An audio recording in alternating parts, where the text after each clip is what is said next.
Welcome to San Fernando City Tours. I'm Mark, your tour guide. We have a lot to see in 3 hours, so make sure you're comfortable. We'll be traveling into the historical district first, and then into the town center. After that, it's out to the harbor, and we'll finish up at the lighthouse, just past the harbor. That will take us up to midday, and after that, you're free to do what you want. At the lighthouse, you'll have a chance to visit the tea room and take photographs of the magnificent coastline. Now, as we have only 3 hours, we won't be able to take you around the shopping district, but we think you'd prefer to look around the shops there in your own time anyway. San Fernando has some well-known tourist attractions, the lighthouse, for example, and the National Library.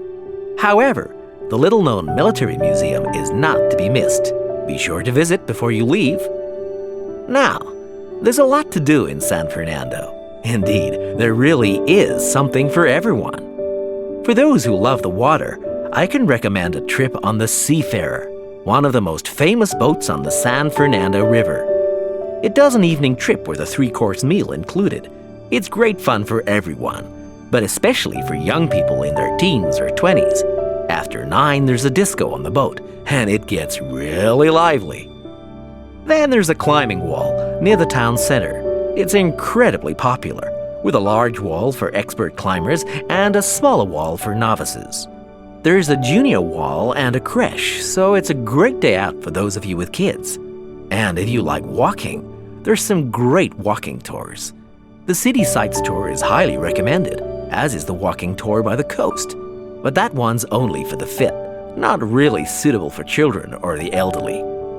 For more mature people, or those less able to get around, I would suggest a tour around the vineyards. It can be done in the luxury of a coach, and it's a wonderful way to explore the region's wines. Before you hear the rest of the talk, you have some time to look at questions 18 to 20.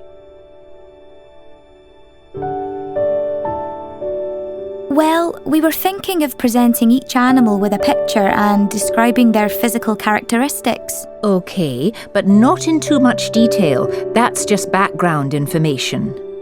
We'll start with the jaguar. I'll introduce it by saying that the jaguar is a nocturnal animal and the only species of the genus Panthera to be found in the Americas. Like any cat, it has whiskers and it can move quickly. Its spine has great movement, meaning a jaguar can take long strides, sometimes up to 5.5 meters. This can make it a deadly predator, as you can imagine. Moving on to the fur, its fur is quite distinct. The markings are like black donut-shaped spots on its otherwise yellow fur. People often confuse them with a leopard for this reason. Now, the tail is interesting. Although people think that the tail has stripes on it, the fur on the tail actually is similar to the body, with black circles around the lower section. The jaguar is generally a creature to be feared. Oh yes, I should have mentioned this earlier. Sorry, like most cats, it has sharp, retractable claws. Yes, that's fine, but be careful. The jaguar is usually thought of as nocturnal, but strictly speaking, it's crepuscular. In other words, most active between dusk and dawn. But as long as you mention this, you can put it under the umbrella of nocturnal. Is that all? Yes, I think so. Thanks, Professor. That is the end of section 3. You now have half a minute to check your answers.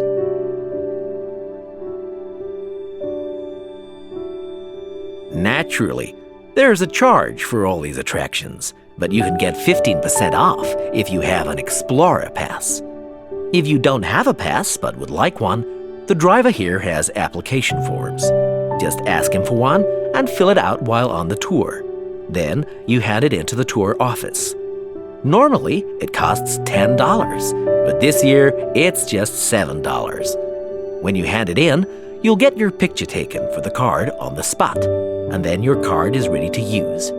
Remember to show it whenever you pay for anything. The discounts apply not just to tourist attractions, but some bars and restaurants. Basically, everywhere you see a red Explorer symbol. We're coming up to the historical district now. That is the end of section 2. You now have half a minute to check your answers.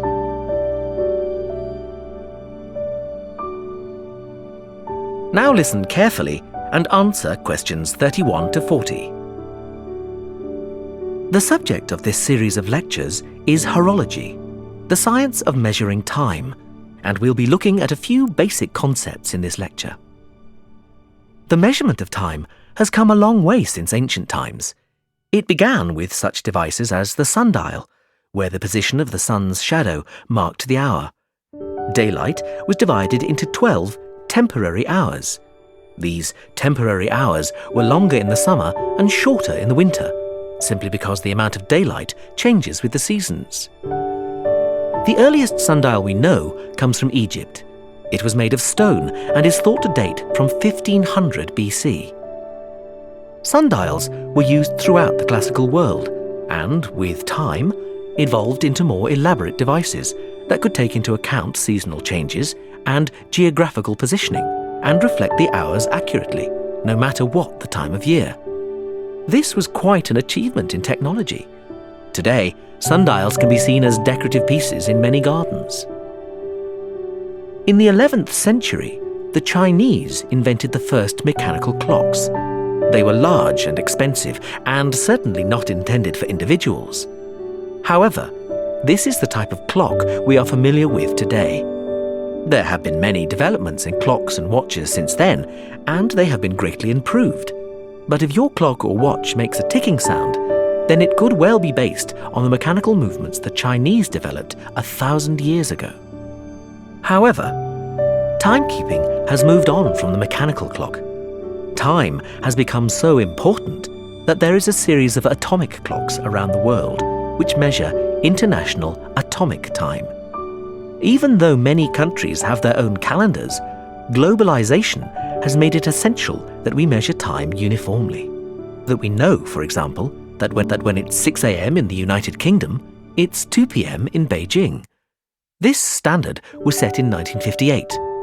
Now these atomic clocks are situated in over 70 laboratories all over the world. There is so much to cover about the development of time measurement that I would like to refer you to the reading list. The core text is The Development of Time, Theory and Practice, but there are many other useful texts. A good grounding in the subject is given in Understanding Time by J.R. Beale. Although some sections lack detailed analyses, it does offer a good foundation. Also, Time, Concepts and Conventions is quite a useful read. You might think from the title that it's about the philosophy of time, but this isn't the case. Rather, it gives a good description of how different countries have different approaches to time in terms of calendars and days. Lastly, The Story of Time by David Harris analyses time in great detail, and I would recommend this book if you are aiming to specialize in horology. Now, we're going to continue with an in-depth look at lunar and solar cycles. That is the end of the listening test. You now have half a minute to check your answers. Will we look at our route now? Most of the speakers we're looking for are in California, so we could start there. We can spend 2 weeks travelling around and meeting people to get some background information, and then start collecting data. What do you think about beginning in the southwest corner of the state and visiting the Barona Reservation? That's a good idea.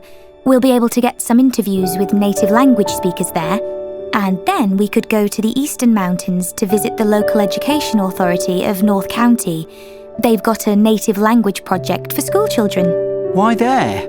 Wouldn't it be better to go to the education department in San Diego? It's bigger. But they focus more on Spanish and English bilingualism and less on native languages. In that case, the North County Education Authority will be more valuable, so let's do that. After that, we could head southeast to the town of Bishop. There's a company there called Cotec, which employs only bilingual speakers. I've emailed the managing director, who's happy to give us an interview. Oh, that's great work, James. It sounds like something we should definitely do. Right, well, I'll email her to confirm. Also, we should go to Sun City. It's this bilingual town in the south-central area of the region.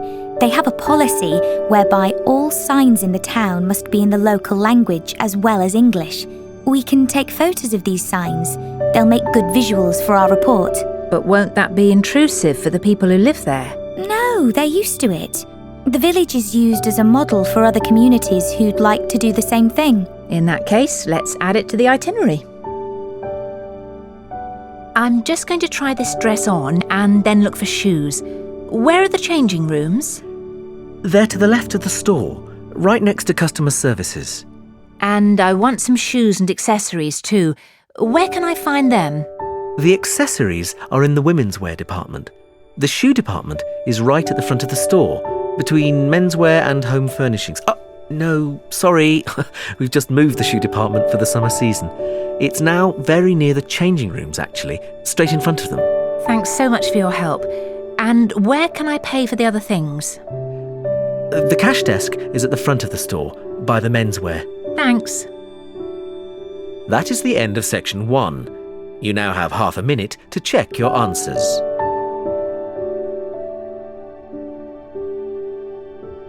Hi, Katie. Hi, Ian. Come on in. Hi, Professor Gordon. We wanted to talk to you about our wildlife presentation next week. Have you decided how to organise it? Yes, Professor. At first, we were going to focus on the cat family, but then we decided to talk about nocturnal animals instead. Yes, good idea. And how is your planning going? It's going well. We think we have enough material for 20 minutes. The advantage is that there are so many visual aids we can use. We found lots on the internet which we think will be really interesting for people. The problem is that this topic has been hard to narrow down. If anything, we've got too much information for just 20 minutes. How do you think we could narrow it down further? It is a broad subject. There are a few ways you could do it, but I'd recommend just looking at a representative sample of nocturnal animals, just 4 or 5. Yes, and maybe we could choose one animal from each continent, or a land creature, a marine creature, and a winged animal. I like the idea of separating it by different types of animals. And if we limit the detail, we'll definitely have enough time. But don't limit the detail too much. Also, think how you're going to interest the audience. Well, we're going to have a picture for each animal so we can talk through the picture. That's a nice idea, but don't limit yourself to pictures. If you can find any clips of the animals, use them. Showing brief video clips can keep an audience interested. I'll look on the internet tonight. And think of questions to ask your audience. People like to be involved. Yes, that's a great idea. Anyway, Professor, we've been practicing our presentation and we'd like to show you a small section. Is that okay? Well, we just have a couple of minutes left, but go ahead. Before you hear the rest of the conversation, you have some time to look at questions 27 to 30.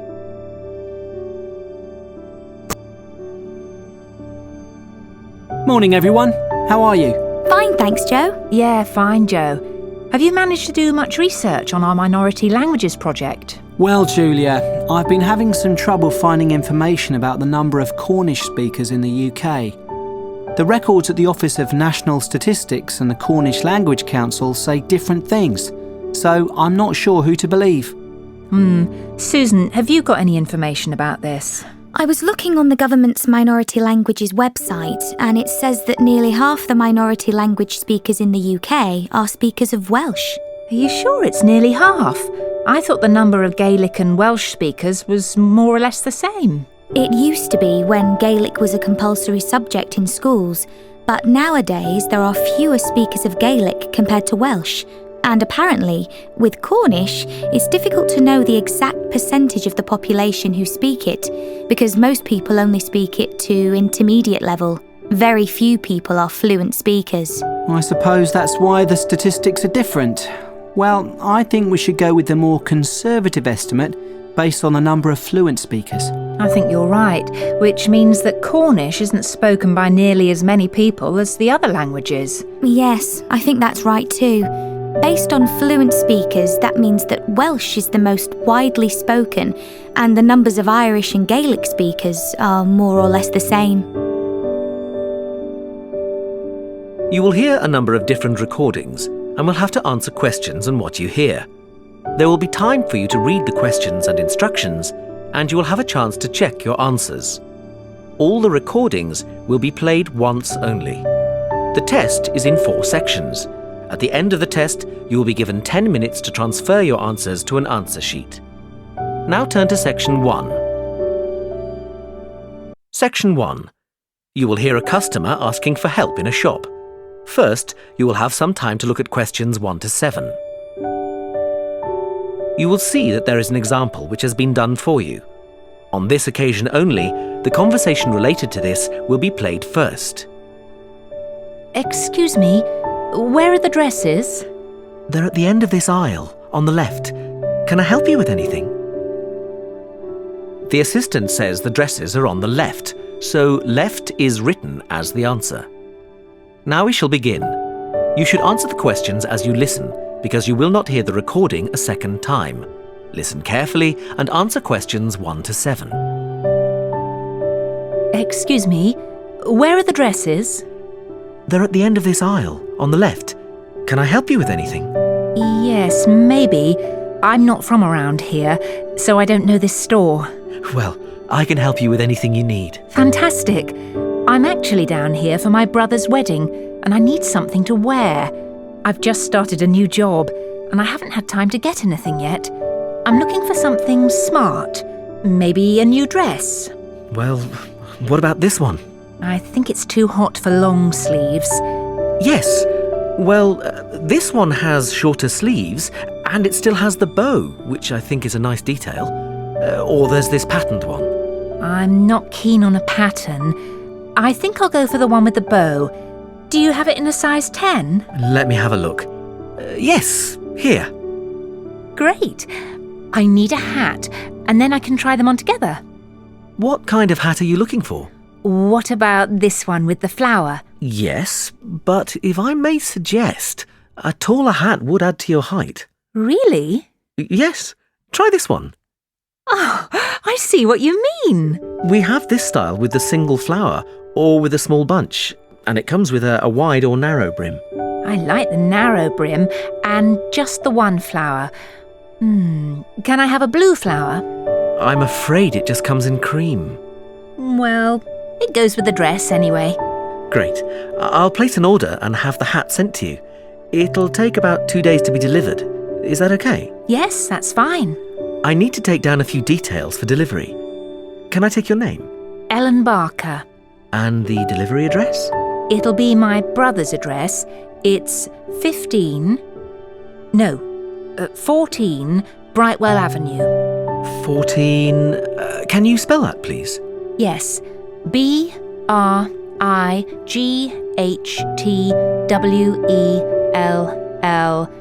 Avenue, Staybridge, Kent, DA4 7DF. And can I take a contact number?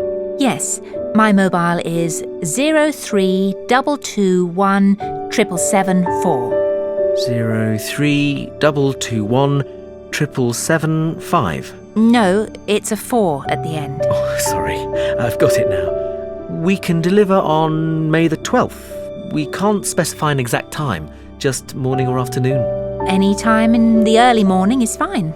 And how would you like to pay? Visa. Great. That comes to £32.25. Okay, thanks. Before you hear the rest of the conversation, you have some time to look at questions 8 to 10. Where I come from, it's almost always sweltering. Ours is an arid climate, and in most parts of the country, precipitation is very low. Can you believe that in the summer, the temperature can exceed 50 degrees C? Speaker 2. Sometimes I feel like it's constantly drizzling here, and it generally feels damp. In fact, right now it's pouring down. That does mean we have the most beautiful, lush, green countryside though, and the climate is temperate, so we don't suffer from any extreme weather, thank goodness. Speaker 3. The weather here is notoriously changeable. People often think our country is very, very cold all the time. But ocean currents keep our climate fairly mild, considering the latitude.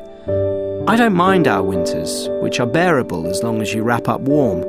but I don't like our summers because it never gets above 25 degrees C. So we need to get this field trip sorted out as soon as possible, don't we? Yes, let's get started. James, have you worked out which 2 countries we should travel to? Well, I thought we could go to the USA and Mexico because that's where the populations of most native languages are concentrated. But then I found out that the 3 languages we're most interested in are more widely spoken in Canada than Mexico, so I think we should go there instead. Okay. Anna, weren't you going to think about our research focus? Yes, and I think I've found 2 areas that would work well. Firstly, use of the 3 languages, Nardini, Salishan and Algic among the younger generation, people up to the age of 25. I found out that although there are many older speakers of Algic, it's used much less by the young. In fact, young people under the age of 25 use both Nardini and Salishan more than Algic. That's interesting. That means that native language use isn't really being affected by the older generations anymore. So what's the other focus area then, Anna? Well, it would be good to try to find out what affects changes in native language speaker populations. You mean things like family life and the influence of popular culture or tourism? Yes, areas like that, but not tourism or culture because they're too general. I think we should look at whether family has an impact in terms of passing on native language use, and possibly the effects of government language policy too. Government figures can be deceptive, but they're still worth looking at.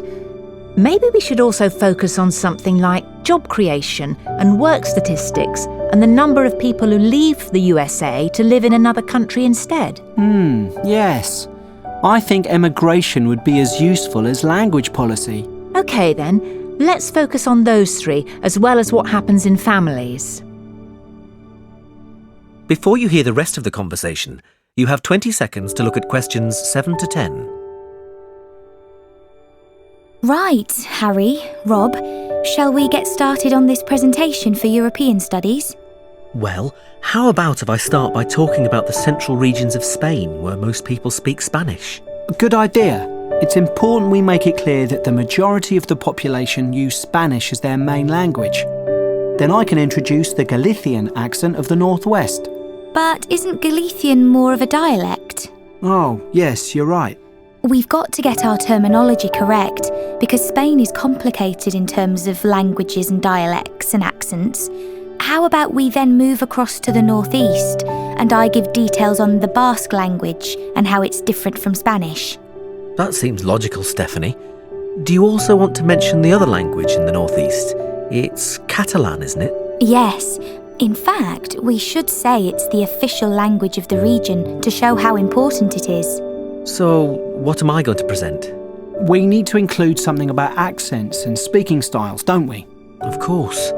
I could explain the difficulties of understanding the accent in the south due to the fact that the locals speak quickly. Excellent. Well, I think that covers everything. Shall we meet tomorrow to practice our presentation? I'd like to start by welcoming everyone to our annual meeting and thanking you all for your hard work.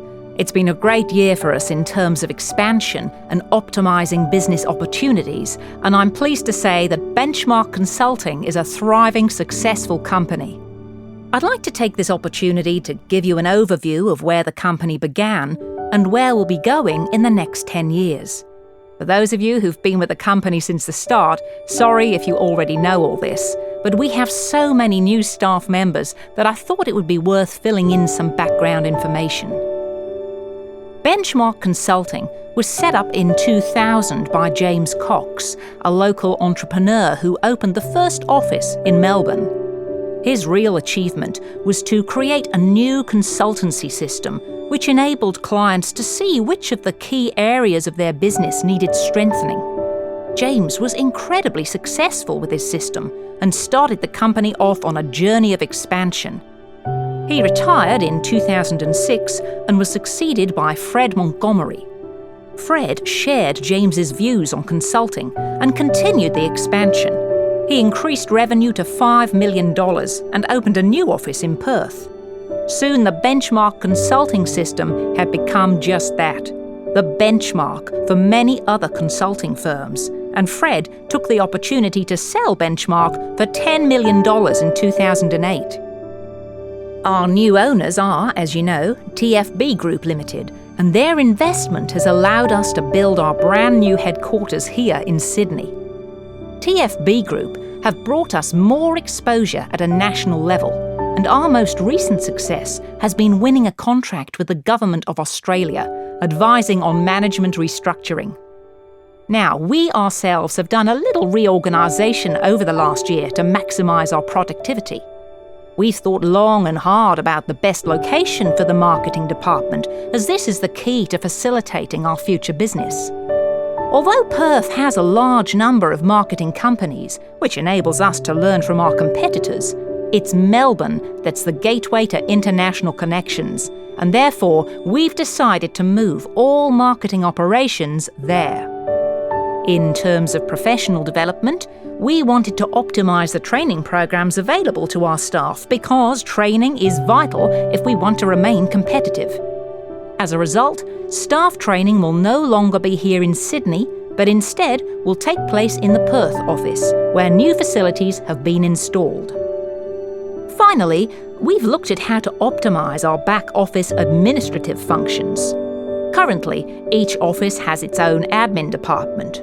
However, this is proving to be less efficient than we would like. In order to resolve this situation, all these functions will now be centralised here in Sydney. Before you hear the rest of the talk, you will have 20 seconds to look at questions 7 to 10. So, Natalie, Louise, how are you doing with your report on encouraging people to speak local languages?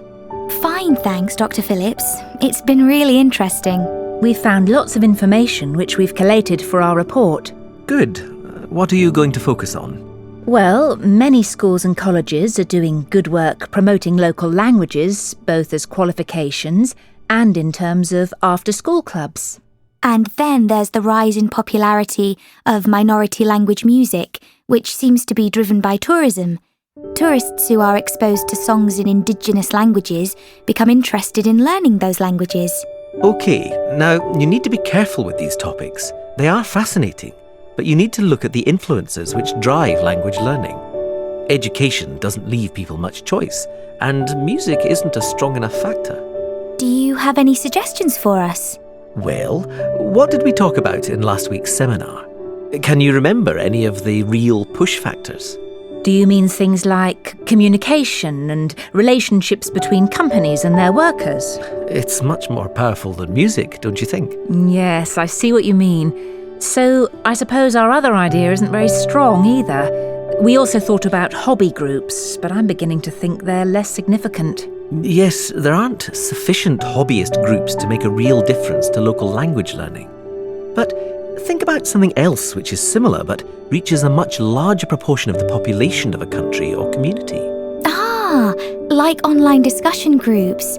I remember in the lecture you talked about how the internet is fueling the increase in local languages through the World Languages Project. This is more appropriate for your report because we can actually measure the amount of correspondence in each language and chart increases and decreases over time, which makes it a more rigorous form of analysis. Of course. So we should definitely include that in our report. It's becoming clearer now.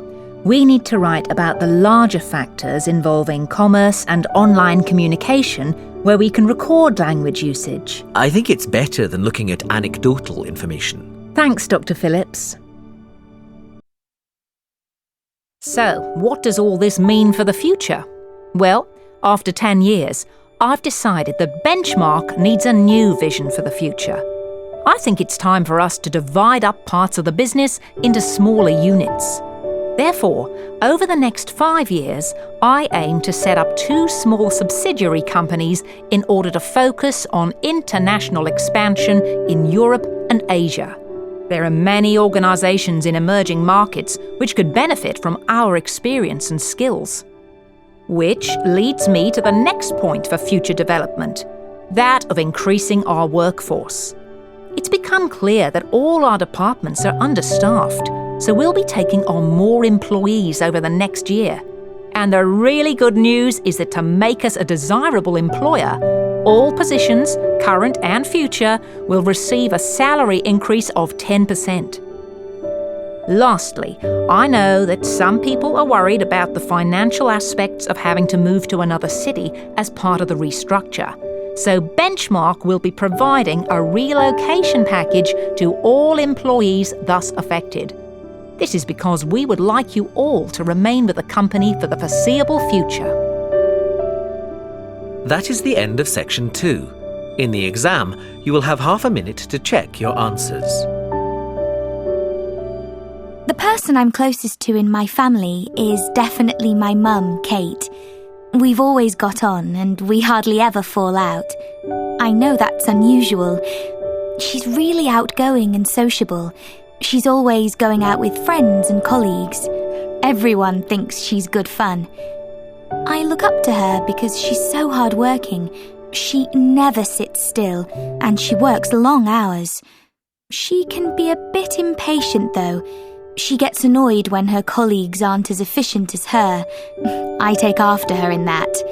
I'm impatient too. And she's oversensitive, often getting offended for seemingly no reason. 2. My cousin Kieran and I grew up together. We were inseparable. He was so creative. He'd always think of new games we could play and make up these stories to make me laugh.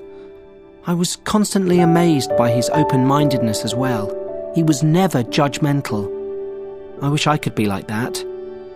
Unfortunately, we grew apart, slowly but surely, and by the time we went to uni, we weren't in touch anymore.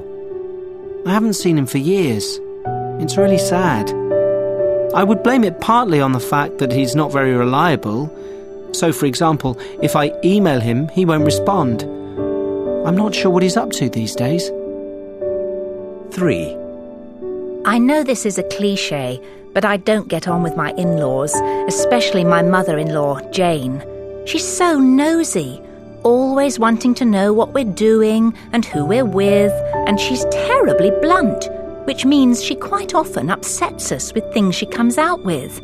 And then she can be quite stingy. When we go out for a meal with her and my father-in-law, she never offers to pay, even though they're much better off than us. I must say, though, she's extremely clever, and I do respect her for that. She set up her own business 5 years ago, and it's gone from strength to strength. She's so self-assured and ambitious too, which I suppose is why she's so successful in business.